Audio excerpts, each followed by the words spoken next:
Do you ever wish that your dream clients could see your work and feel your magic and go, yes, this is exactly what I want? Do you want to stop feeling like you have to convince others or constantly prove yourself or even over-deliver in order to be chosen? Well, stick around because in today's episode, I'm going to talk about what it takes for you to be seen, received, and paid by the clients that are right for you. My name is Tertia, and this is the Feminine Embodiment for Spiritual Business Owners podcast. It's a show where I teach you how to show up with more confidence, how to claim your feminine power for success, and how to work in more embodied ways. Now, I think if we've been in business for any amount of time, we all have experienced a point where we just wished our clients would choose us, just for it to be easy, for them to just say, yes, I want to work with you. Yes, you're the one that I want to support me. And often we think that in order for that to happen, we need to have the perfect secret strategy in place. Like there's some strategy out there, whether it's how you write your sales page or how you construct your offers or how you show up on social media. There's a strategy out there that's going to make that happen for you. And yes, while strategies are so important for any online business, there's something deeper going on here. The question of how can I get clients to choose me is a powerful one. But for me, the question of how can I receive my clients to choose me is even more powerful. And that's what we're unpacking in this episode. I think for us as sensitive, intuitive, spiritual women in business, often the idea of being chosen and being received, it has a lot of fear around it, as much as being rejected or being judged. And so what we do is we unconsciously set ourselves up not to be chosen. Now, to be chosen, you need two things. You need clarity, which is what you get from your strategies, right?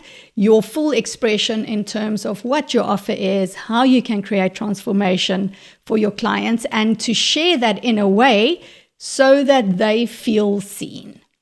We also need, apart from the clarity, we also need capacity. And here I'm talking about nervous system and energetic capacity, the ability to hold ourselves while we are being seen, the ability to inhabit the full spectrum of ourselves and letting that full expression of ourselves go out into the world and move through our businesses, the ability to feel worthy and have the capacity to receive money for the transformations that we create for others. Because your clients don't only respond to your offer, they're also responding to who you are being inside that offer as you share about that offer and express that offer into the world.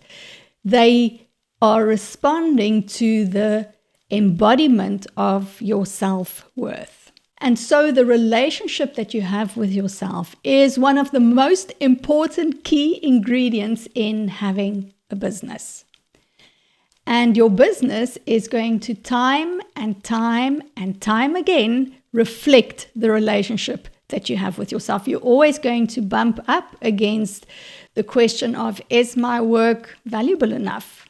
Is the price that I'm charging the right price? Am I not charging too much, or am I not charging too little? Is my voice worth hearing?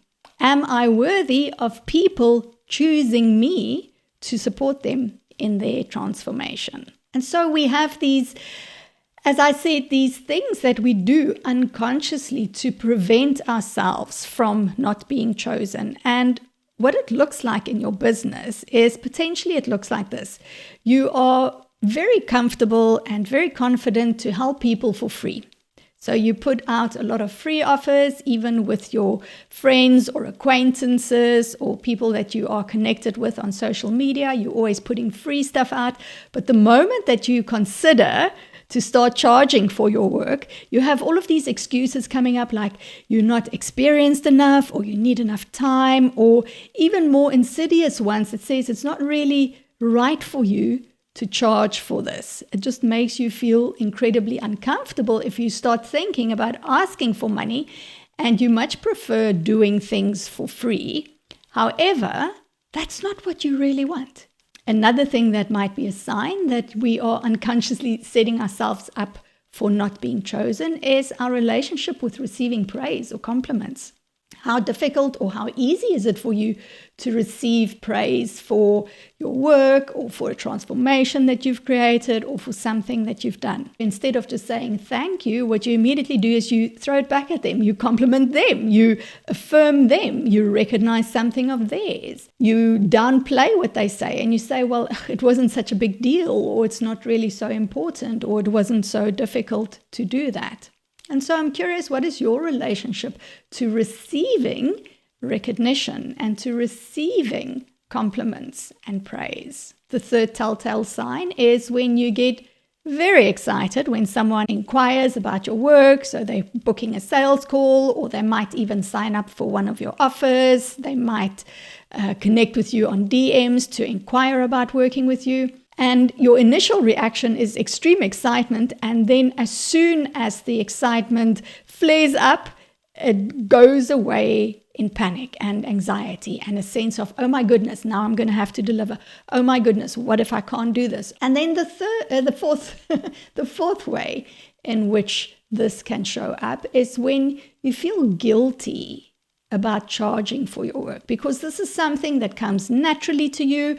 It's a talent or a gift that you have, and the idea to actually ask people for money doesn't sit right with you. You might even have a conversation internally that says that asking money to heal or to do transformational work, that's not spiritual, or it means that you are selfish or you're not a good person. And then the very final way in which this can show up in your business is if you find yourself quite comfortably talking about your work and telling others about your work, but you never go over to actually making the sale.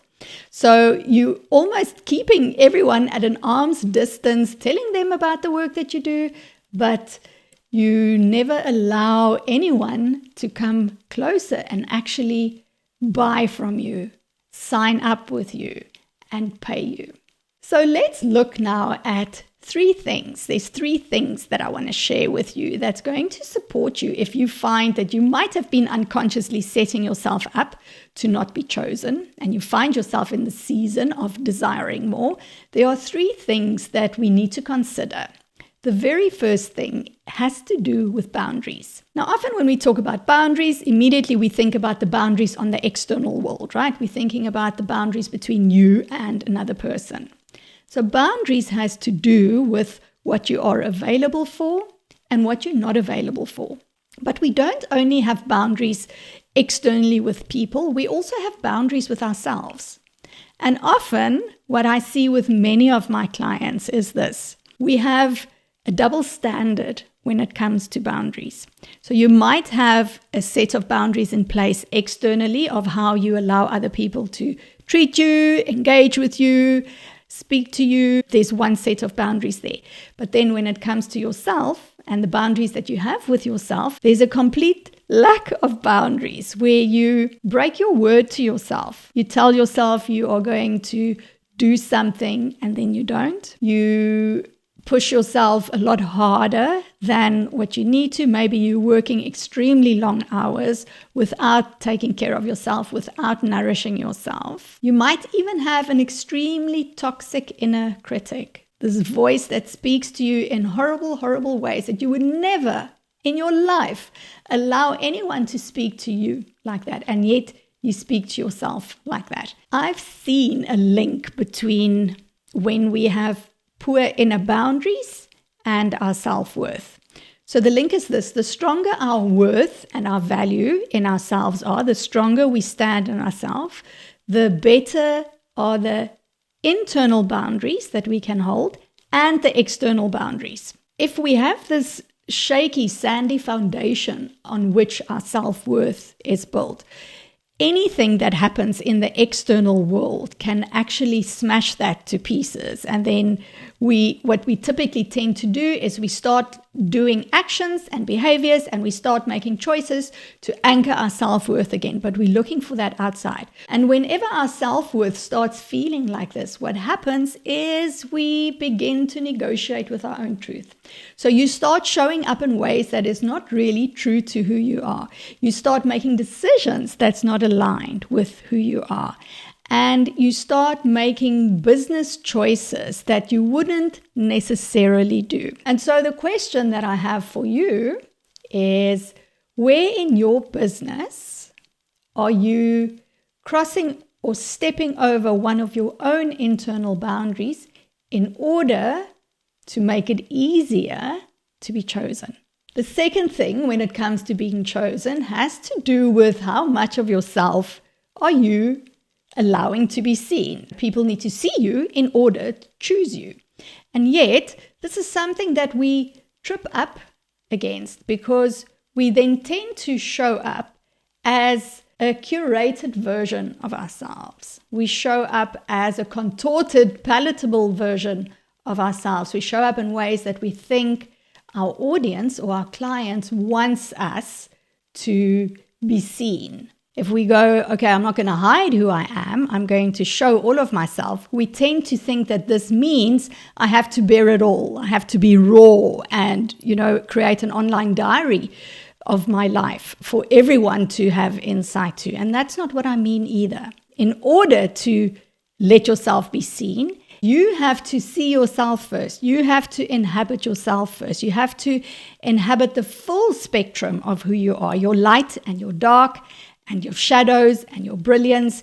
And you have to unpack all of those parts that people told you is not good enough, or you should be ashamed of, or you need to change that in order to be acceptable. And once we've unpacked all of that, when we can stand fully rooted in who we are, this is when we can show up with our true voice and in our true expression. Because our clients don't only buy our offers or what they read on a sales page. They're buying from us. They're resonating with the energy and who we are being when we engage with them in our marketing and our expression. And if you keep on over-editing yourself, if you keep on making yourself small and palatable, there's not much left of you for clients to resonate with.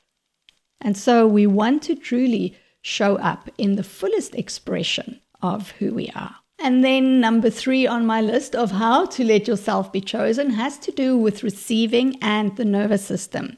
So let's just talk about receiving. Often when we hear the word receiving, it conjures up perhaps images of just sitting back and let things fall into your lap and not having to take any action. But that's not what I mean by receiving. Receiving is an action. Receiving is a state that we inhabit in our nervous systems. It's a state that we inhabit in our mindset. Our actual physical body feels different when we are receptive. When we're receiving, we're feeling softer. We're not bracing or tensing up. When we talk about the nervous system, I think many times we might have this idea that the nervous system only reacts to bad things, because most of us know, and if you are a regular listener here, then you are well aware that our nervous system has the sole purpose to protect us and keep us safe. And so we might assume that it's going to react to bad things. But here's the thing. Your nervous system doesn't react to only bad things. It reacts to anything that isn't known. If you can imagine that you have a cocoon around you, which is your comfort zone, everything, every interaction, every experience, every conversation, every decision that has happened inside that cocoon is a known factor. So your body, your nervous system, your subconscious mind knows that it has negotiated and navigated this, and it has survived. So this is safe. Everything that's outside of the circle is the unknown. And so whenever we are expanding into that next level of who we are, that next version of ourselves, what happens is we need to step outside of that comfort zone. You cannot have that next level of income, that next level of growth, that next level of success by staying exactly who you are and where you are. Your identity needs an up level. And new feels very uncomfortable for your nervous system. So most likely you are going to do everything that you can unconsciously to try and prevent the new perceived danger, in quotation marks, of happening to you. You want to create a new normal where you get paid very well for your work, a new normal where you feel fully expressed when you show up, a new normal where you are confident when you are visible. And that is not mindset, and that is not strategy. That happens on the level of the nervous system. So I have a practice that I am going to give you for this week. The invitation is, by the end of this week, to send me a DM and to let me know how this practice went for you. So the practice is about embodying that version of you that is chosen. This is a practice that I do all the time when I want to up-level my identity. It's something that you can play with. You can't do it wrong. And it really is a lot more powerful than what you might think. Grab your journal, and then in your journal, you free write for a few minutes on these questions. If you were free to show up as your most expressed and authentic self, and you didn't care about whether this version of you would be chosen, you were just free to express and show up as who you truly are, what would you do differently? What would change in terms of how you interact with people, how you show up online, and how you spoke about your work? The second question to journal on is, what would it look like if you were fully rooted in your work? If you were standing firmly behind the value of your offers and you charged accordingly? What would that look like? How would you show up and create content, have sales conversations, network, and express about your work if you knew that being chosen was inevitable, since you have already chosen yourself? And so after you've taken some time to journal on this, and it might be a good idea for you to pause this episode to journal, go through the questions again, and then once you've taken 3 or 4 minutes to journal on this, then you can carry on listening. So once you've done the journaling, what you want to do is you want to actually embody this version of yourself.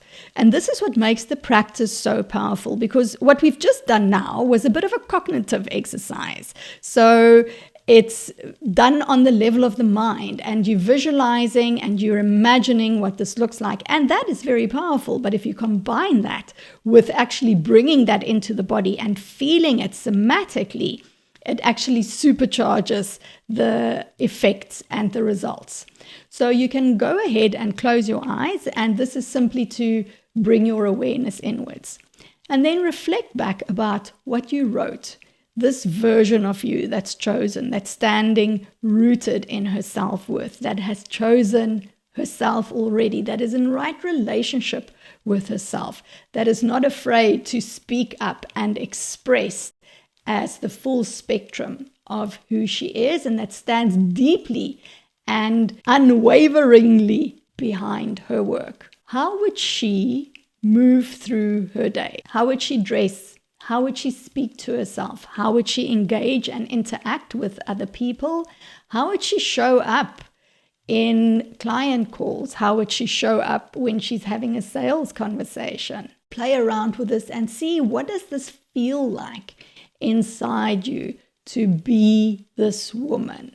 What posture does she take? What would her voice sound like? What shape would her body take? And then once you've got a good sense in your body in terms of what she feels like, this version of you, then you can go ahead and choose one action, one way of dressing, one way of conversing, one way of engaging. You can choose one small thing that you can bring into the 3D world, what you can actually do this week, and then see what happens. And then, as I said, let me know by the end of the week what your experience was. It might also be a great idea for you, if you haven't yet done so, to take my free visibility archetypes quiz.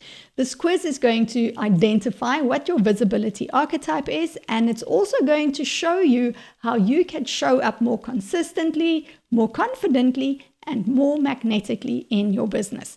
I'm going to leave the link for that for you in the show notes. If you are in a season where you're ready to be seen and you are ready to be received, there's one final question that I am going to leave you with. And the question is, which parts of yourself are you hiding that needs to be fully seen and received by others so that you can be chosen by the right clients for you? Thank you so much for joining me in this episode today. I appreciate you so much, and I'll see you in the next one. Bye.